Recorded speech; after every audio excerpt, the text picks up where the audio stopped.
feel like I'll do a lot of videos out of Chicago. I don't know if I got a secret obsession with Chicago or if it's just a lot of these crazy motherfuckers are just in Chicago. So I don't know. Or just Illinois in general. All these. Why are y'all motherfuckers crazy? Even right now, all y'all motherfuckers crazy. I be watching shit, you know, like drill and shit like that out of there. My nigga Vaughn, R.I.P. Vaughn. That was a crazy situation because that man that was a good ass rapper, man. They did him wrong. He had a nice future ahead of him, but again, y'all niggas is crazy. He died being crazy, nigga, fucking people up. But he went out like a rider, so I will commend my boy Vaughn. You know, you got Dirk out there. You got a lot of people out there from Chicago. But y'all niggas is crazy. Yes. Yes. Y'all some crazy motherfuckers. I fuck with y'all though. I fuck with y'all. Just don't come shooting my ass up. Shit. Am I vacationing in Chicago? Maybe one day. But I ain't gonna go to all them places. Like people be turning like old block and stuff into like tourist destination. That's not a tourist destination. I will be nowhere near that motherfucker. Far away. You will not catch me there. Like I don't get how people be like just because you hear it in music videos and things of that nature, don't mean you need to bring your ass there. There's no need to show up. You could die. I'm trying to live a long life. I don't know about y'all. So I ain't about to turn no motherfucking project where niggas die every single day into a tourist destination. Nah, I'm good.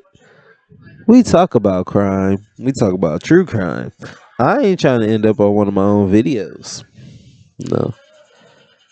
Coming back from the grave to solve my murder.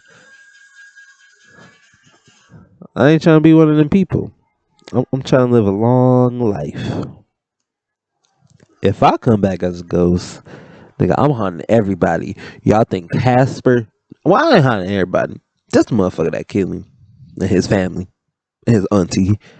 His uncle. His daddy. His mama. His cousin. His kids. I'm fucking with all of them. I don't give a fuck. It's his fault. He shouldn't have killed me. I didn't do nothing. I'll just live my life. I don't bother nobody. So I'm getting y'all. Yep. I'm hunt and I'm especially hunting him. I'm hunting him every night. I'm gonna somehow find the ability to be able to smack a nigga. I'm gonna be a ghost just smacking niggas. I'm gonna smack that nigga every night. Wake him up. I know he got a busy day the next day. Smack him every 30 minutes. Waking up. You ain't getting no sleep, nigga. You killed me. Disrespect. What I do to you? Hmm? Hmm? Hmm? I was just living my best life, and you was being a hating ass motherfucker. What was the purpose of being a hater? What'd you get? You ain't getting no money. So what you gonna get? Haunted. That's what you gonna get for the rest of your life, boy. Until they solve the shit. If they solve it, hey, I'll stop haunting you. Psych, nigga, I'm haunting you in jail too. You get haunted in jail. I'm gonna haunt you for the rest of your life. Yeah, I'm that ghost. Smacking you every 30 minutes. So the reason why I'm talking about like ghosts and solving things of that nature is because I guess somebody in Chicago really got this done, really did this from the grave. They ended up solving their own murder. Now, That's some crazy you know. That's some crazy stuff. I've seen it happen on like TV. I don't remember what that show was called, but I've seen it on TV. But for it to happen in actual reality in real life, like how you pull that off, girl? How you pull that off? But we gonna talk about it. We gonna talk about it. Teresita Basa was born and raised in the Philippines. I love my Filipinos. I love y'all. Salute to y'all. Y'all be hooking it up for her, brother. And y'all always pretty cool. Y'all cool people. You know, I ain't really ran into too many bad Filipinos. They've been pretty cool. I played basketball with them.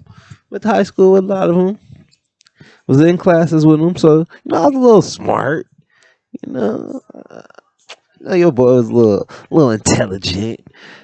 I might not sound like it, but I was a little intelligent. But she was the only child of a prominent and wealthy couple. She graduated from Assumption College in Manila, then moved to the United States and earned a master's degree in music from Indiana University.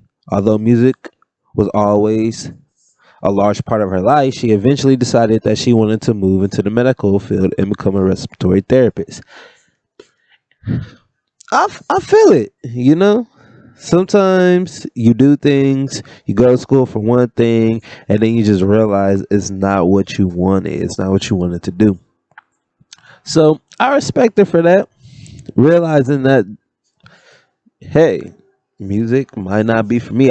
She might still love music, but she might not want to do it as a career, you know? But she decided to go in the medical field, like I said, respiratory therapist, which is pretty cool too. I've met, because I work with respiratory therapists at my job. All of them has been cool. Yeah, all of them been pretty cool people. I ain't really ran into too many dickheads. Pretty much all the RTs are pretty cool people. So she's probably a pretty cool person too. You know. In 1977, she was 47 years old and seemed very happy with the way her life was going. She was living in Chicago and employed at Edgewater Hospital. She had also decided to go back to school and was working on her doctorate thesis in music at Loyola University. And what little free time she did have, she gave piano lessons at her apartment. So she was cool. So she was just a piano lady, bro. Why they go after the piano lady? Who killed the piano lady? She was cool. Man, she was probably a real good teacher too. Y'all some haters, bro. Y'all some haters. Okay. But on Monday, February 21st, 1977, which was a normal routine day, she worked her normal shift at the hospital, returned to her apartment building at 2740 North Pine Grove Ave. Around 7:30, she received a phone call from her friend Ruth. The two of them talked for about 20 minutes before. Now we gonna keep going, shit. Before she told Ruth she had to get off the phone because she was expecting a male visitor. Ruth didn't ask for the man's name or any other details because when you friends, I mean, you don't really ask, do you? I mean, I ask. I ask if it's like my homegirl meeting somebody, just in case he a creep. But when it's like the homies, I don't really ask who they meeting up with or like for details or nothing like that because I'm like y'all grown. You can protect yourself. So, but I guess I don't know. But do women ask other women like for details when they are, you know, going out with a guy, like for things like that, like name, description, maybe phone number, or do you guys turn the location on? I think that would be a good one. Maybe turn the locations on, or like what do you guys do? You guys do that? Leave that in the comment. I'm curious. Let me know.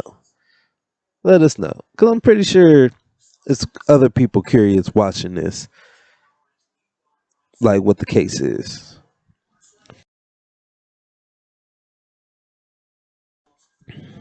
At 8:40, a couple who lived down the hall from Teresita thought that they smelled smoke, but were unable to determine the source. Concerned, Mildred and Catherine Kenez.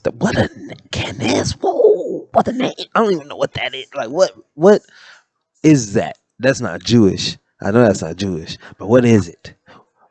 Okay, but whatever. They placed a call to the building janitor. He immediately called the Chicago Fire Department and started evacuating the residents. By the time firefighters rushed to the building, the hallway where Mildred and Catherine's apartment was located was rapidly filling with smoke. So this is at 8:40. She talked to her friend at 7:30. They talked about 20 minutes. So around 7:50. So within 7:50 and 8:40, they killed my girl, Teresita. Why they had to do it? So within that time frame, I wonder what happened. I mean, we're gonna hopefully, we're gonna get into that, but I wonder what happened in that time frame. So of course, firefighters rushed in. They got the call that was in there, like swimwear, and they quickly determined where the source of the fire was coming from. It was coming from the apartment 15B, which of course was Teresita's apartment. They forced entry into her house and were able to extinguish the flames in minutes. Once the fire was out, they were horrified to realize that the blaze had not been accidental. On the floor, under the mattress, they found her body. She was naked and had a kitchen knife planted deeply in the center of her chest. That's freaking crazy, bro. That's like, what? So within that, was it, in that time frame, you fucking murdered her, stabbed her, and then you put a kitchen knife. You just planted it into her body, bro. You didn't even take it out. You just planted it. So you mutilated her, then set her on fire. Like, that's some next level stuff. And you probably even know the lady. So yeah, I don't know if y'all heard that, but I'm guessing my neighbors is having a party next door. I don't know if you can still hear that. I'm hoping not, but I'm guessing my neighbors are having a party next door, and mariachi band decided to start playing mid video. That's cool though. I fucks with it. I'll be out there saucing right now. Hey, if I got the invite, but what can we do? What can we do? Now, all right, let's back to the story. Let's get back to the story. Detectives were called to the scene and confirmed that they were dealing with a homicide. It appears that whoever killed her had lit the blaze in order to destroy any evidence of the crime. After killing her, the murderer had thrown a pile of clothes on top of her, then lit the clothes on fire. They had then placed her mattress on top of her and set it on fire. With dang, bro, double homicide. Like, dang, bro, chill, chill. Like, relax. Like, she already on fire, bro. Like, you gonna do it again?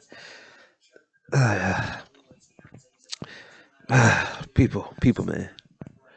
So, since she had been nude when she was set on fire, detectives believed that she had likely been raped before she was killed. They were surprised when the autopsy showed no signs of sexual assault. So, what was the point of getting her naked? Was it like like to humiliate? Why can't I say that word right now? Humiliate. There we go. Like, why can't I say that? Was that the purpose? Cause why else make her nude? You didn't sexually assault. No, that I'm saying. Like, it's just like weird. What was the purpose of getting her naked? But while the fire had destroyed some potential evidence, police could see that her apartment had been ransacked through, and it was clear that a struggle had taken place. So at least she was a fighter, bro. At least she was like, hey, I'm 47, but I'm about to give you these hands before I go. So maybe that's why he was so angry, because she put the paws on him. Hey, go girl. I'm with that. But yeah, it was a struggle. They were unable to determine if anything was missing from the apartment. She lived alone, and no one was sure exactly what items she had in the apartment to begin with, but it was possible that a robbery had taken place. So the detectives started going through the apartment looking for clues that might have been left, but it appeared the murder had left no physical evidence behind. So maybe he watched enough crime shows, maybe enough movies. Maybe he had done this before because he left no evidence. He knew to set the fire. He knew th- all these damn things on her.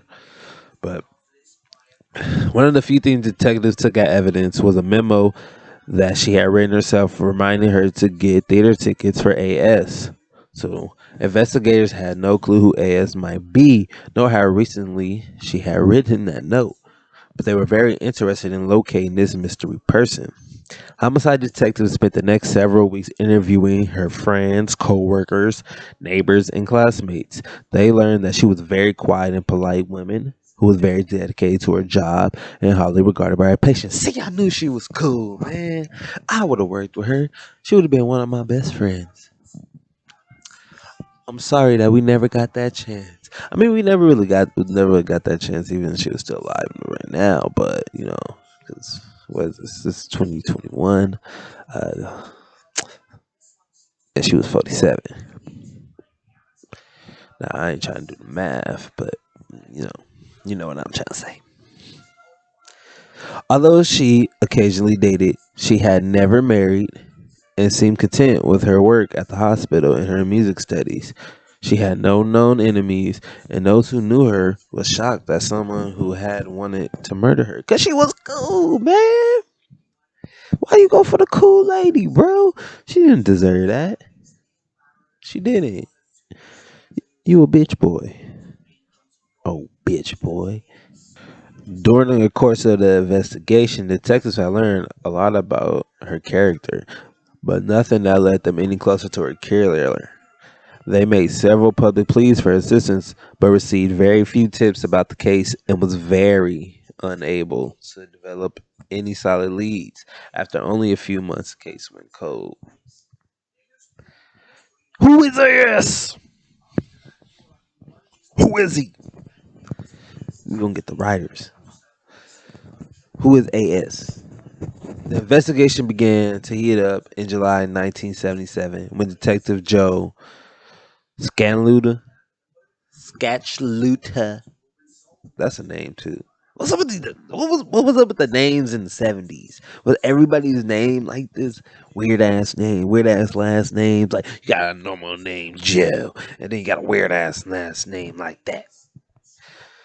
He arrived at work one morning to find a note on his desk asking him to call the Evanston Police Department about Baza's murder. Intrigued, the detective immediately called. An Evanston officer told him that they had recently received a call from someone claiming to have information about the murder. The detective was told to get in contact with Dr. Jose Chua, a doctor who lived in Skokie, a suburb of Chicago. Detective Stachilucha and his partner, Detective Lee Eplin, arranged to interview the doctor at his house. He did indeed provide them with the information they needed to finally solve the murder, but in a way they never saw coming. Huh. Interesting. So, oh, well, we just gonna go into it. We just get more into it. Dr. Chua seemed extremely embarrassed to tell the detectives what he had knew. After a few minutes of small talk, he asked them if they had any beliefs in the supernatural. The detectives did their best to appear non judgmental, but they exchanged glances, and it was clear that they thought they had come to Skokie for no reason. But you came for a reason, bro. You came for a reason. Finally, Dr. Chua continued. He told the detectives that he believed his wife, Rimbois, had been possessed by the spirit. Oh, this is conjuring shit. They saying that she was possessed by Teresa, his wife got possessed, and she's better known as Remy. And she was also from the Philippines, and she had started having strange dreams involving Teresa. Teresita, I'm calling her Teresa and shit. Teresita. She had attempted to ignore them, but one day while she was asleep, she had gone into a trance like state and started speaking to her husband in a voice that wasn't her own. Some conjuring. This is some exorcist over here. First of all, if I'm chilling, I'm sleeping, and my wife start talking in a different voice, I'm running. I am gone. I am out of there. Kids, let's go. We out of here. Your mama going crazy. She fucking possessed. She doing weird shit. She about to start floating in the air, turning her head all in the 360 motion. She about to start climbing walls. Let's go. Let go. I'm gonna lock the door and we out of there. Boom. I'll call a priest when I'm far away. When I'm 100 miles away or something, that's when I call priest. You not about to get me. You not about to possess me. You not about to kill me. You not about to catch me slipping. I done seen enough movies. I done did enough investigations. I done looked at enough stuff to where you not about to get me, ghost, or I mean possessed woman, possessed man, possessed demon. You not about to catch me at 3 o'clock in the morning. I'm gonna tell y'all one time I had a dream. Y'all gonna make fun of me, but I don't care. We gonna talk about it. So, I was having a dream one night, and what are those dreams called when it's like you're at a party? There you go. What is it's that sleep called? Paralysis. Why did my mind just go blank on what those dreams are called? There you go. Sleep paralysis. So, I'm having a dream. Well, I'm having a sleep paralysis moment, and for some reason I can't move, but I feel like my eyes are open. But I don't see nothing on top of me. I don't see nothing around me, but I can't move and I feel like something holding me down. So I'm an anime nerd too. I'm gonna throw that out there. I'm gonna eventually be making anime videos on here as well. It's gonna be sports videos on here as well too. But so, I'm like, I can't move. But, my inner Goku was like, nah, you can move. You can do this. You gonna move. So whatever on top of you, they ain't got the juice. They ain't stronger than you. So what I did was I start powering up. I went my inner Super Saiyan. So, I was in there like, lifting up, slowly but surely lifting up my arms. And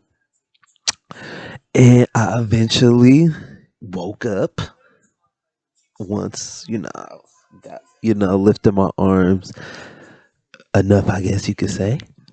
But, so, I mean, my, if any ghost want these hands, I got you. I got them. I ain't worried. Now I think about it, I went Super Saiyan on these hoes. I went Super Saiyan on them. So they don't want them problems with me. Dr. Chua told the detectives that Remy had appeared to be in almost comatose like state while he was talking to her, and he didn't recognize the voice that she was using. This voice told him that she was Teresita Basa and she needed his help. She claimed that she had been murdered by a man named Alan Showery. Damn, Alan. So now we know who AS is. Alan Showery. Bitch nigga. No, he even got a bitch nigga name, Alan Showery. Little hoe ass nigga. And she needed him to go to the police with this information. She insisted that Alan had arrived to her apartment to fix her TV, but had killed her instead. She had another plea for him to go to the police, and then the voice faded away. What in the hell is going on? This is some ghost tales. We in the ghost tales territory. When Wimmy awoke from her nap, she had no knowledge about what happened. When her husband told her about the things that she had said, she just started blankly staring at him. Like, bro, what are you talking about? I know exactly the look that she was giving him.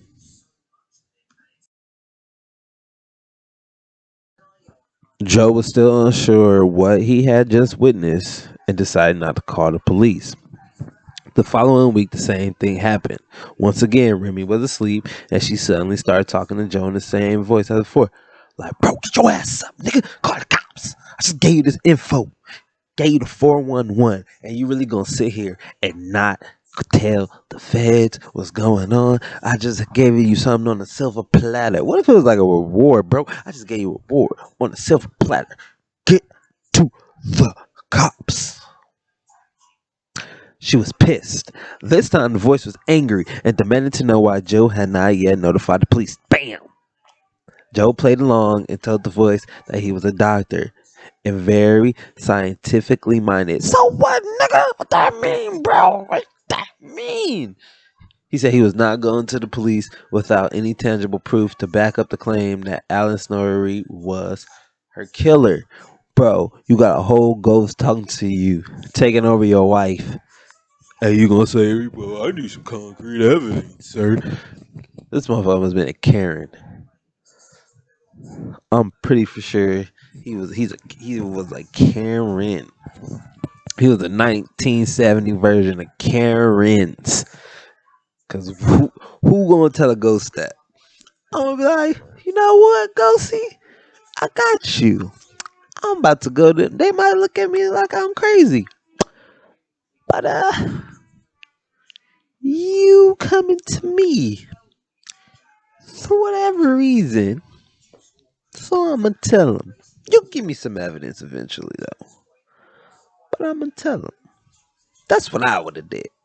But he telling the ghost, well, buddy, if you don't have the evidence, I can't help you. Okay, all right. Annoyed, the voice told Joe that she could give him proof. She said that Alan had stolen some jewelry from her apartment, several unique pieces that her father had purchased in France and given to her mother. After stealing the jewelry, Alan had given it to his girlfriend. The voice even gave the names and phone numbers of four people that would be able to identify the jewelry. Damn, bro. I would have asked this ghost. I would have asked Teresita, can you help me solve murders? Can we do this full time? You be the ghost. You help me on the ghost there. You know what I'm saying? You wink, wink, elbow, elbow. And you know we make this money. I'm solving murders. You helping me solve murders. Like help. Let's do this. Let's be a tag team. Let's be like the Hardy Boys, the Dudley Boys. You know, Team 3D out here. Let's be like Team Generation X. You know, the King of Brown. You know, let's be like that. Tag me in, Coach. Still unsure what was going on, but wanting to save his wife from any more of these episodes, Joe finally decided to call the police. The detectives were skeptical of his claim, but the name Joe was giving them did match the initials on the memo Teresita had written to herself. Perhaps there was something to his claim after all. Either way, it was the first lead that they had in months, and they figured it wouldn't hurt to at least check it out.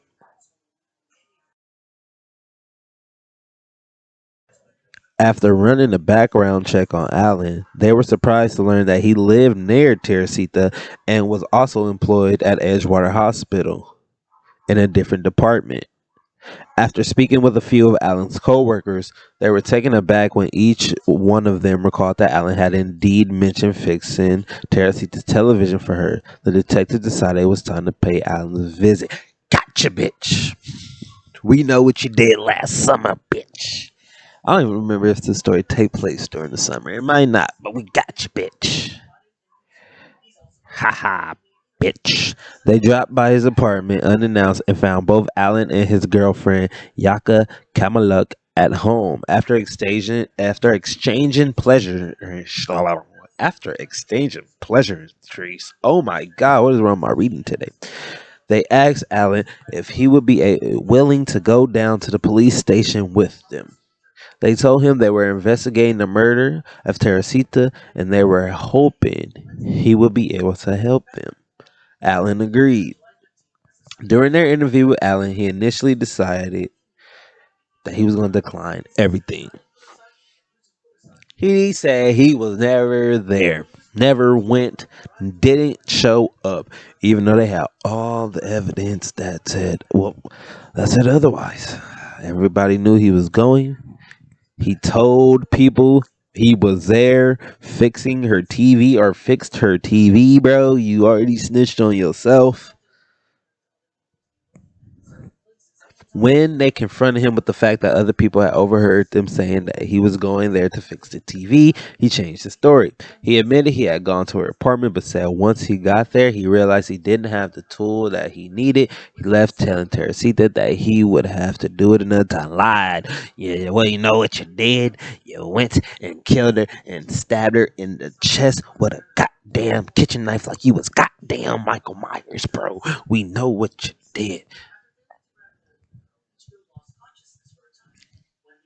He claimed that when he left her apartment, he immediately returned to his own apartment. He claimed that he and Yanka had been having some electrical problems. So he went straight home so he could fix the issue. You lying bitch. You lying bitch. Although the detectives still couldn't believe that they were following up on a tip from a ghost, they were starting to believe that they had the right man. They paused the interview so that they could return to Alan's apartment and speak with his girlfriend. Yanka told them that she was unaware of any electrical problems in the apartment. She also noted that Alan would have no idea how to fix any electrical issues anyways. Bro, so you didn't even know how to fix the TV. So premeditated murder. Why you lied to my girl, Teresita, and act like you could fix her TV? Why you have to go over there with your intentions to murder that woman? And then you didn't even brush up your girlfriend on her story. You played the game horribly. Horribly. The detectives then asked Yanka if Alan had given her any jewelry lately. She said he had given her a couple pieces of jewelry in February, telling her that they were belated Christmas gifts. Damn, you a sorry ass boyfriend too. That's why she didn't know the story. She wouldn't have rolled for your ass anyways. You over here. It's Christmas is in December. We are in December now. You really think that if I had somebody and I didn't get them a Christmas gift and I got them a Christmas gift in February that they would not be pissed? They not gonna fuck with me. That's why she wasn't fucking with you. She was actually wearing them at the moment. She pointed out the pendant around her neck and the gold pearl cocktail ring on her finger. Taking a chance, they asked Yanka if she would mind following them down to the police station. Like Alan, she had agreed. It was clear she had no idea what was about to happen. Still in disbelief about how the case was turning out, the detectives arranged to have the people who could also identify the jewelry meet them at the station. Once they had arrived, the jewelry was confirmed as the stolen jewelry from Teresita's apartment. Alan. As soon as Allen was confronted with the information, he confessed to the murder. He admitted that he had decided he was going to rob Teresita because he needed rent money. Since she was expecting him to come and fix her TV, and apparently had decided she would give him theater tickets to thank him.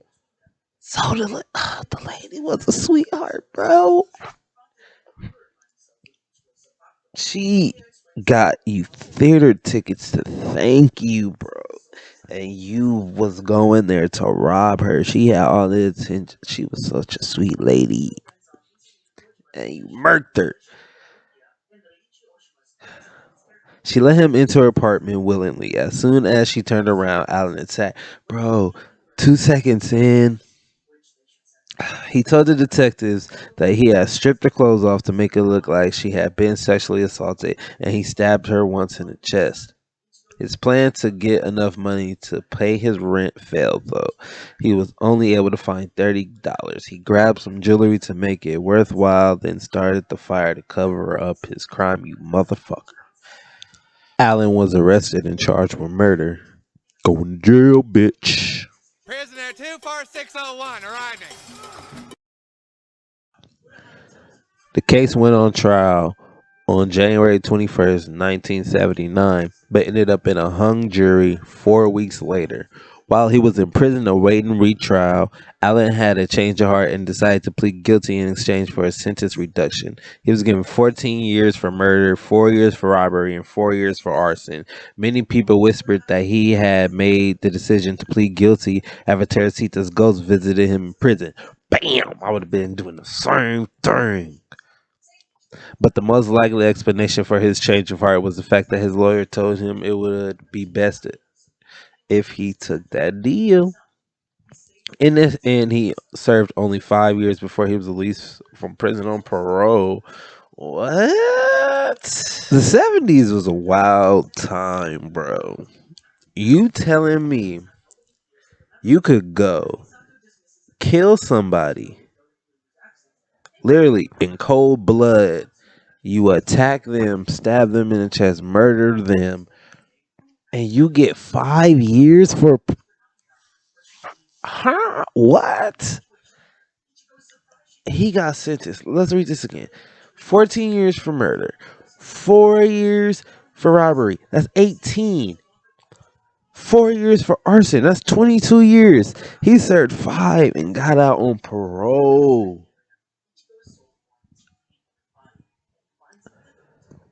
The 70s, 80s was a wild time. What? You could definitely not do that now. Unless you're rich or white, but mostly rich and white, but definitely rich.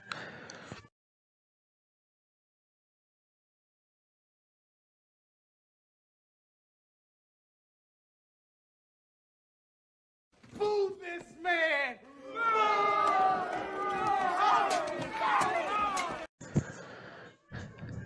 The story about the ghost who solved her own murder made headlines in the newspapers across the United States and Canada, but is really what is that what happened? The detectives involved in the case seem to believe that it's what occurred. Yeah, that clearly that's what occurred.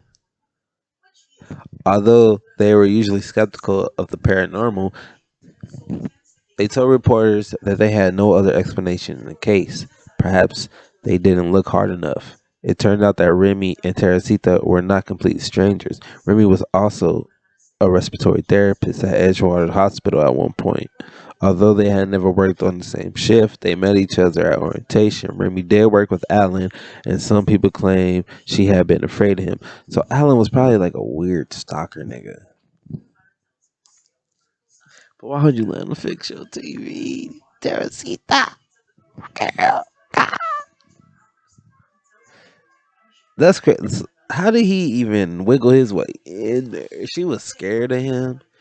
How did he wiggle his way in to be like, oh, to get her comfortable enough and for her to be not. So she was scared of him and she was going to buy him movie tickets and everything else for fixing her TV. A bitch, see? Was Remy really possessed by the ghost of the women that she met only a few times? It clearly seems like it to me.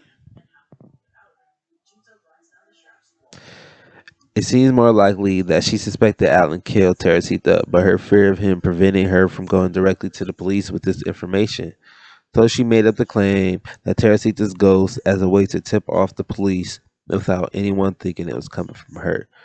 She always denied this, but in my opinion,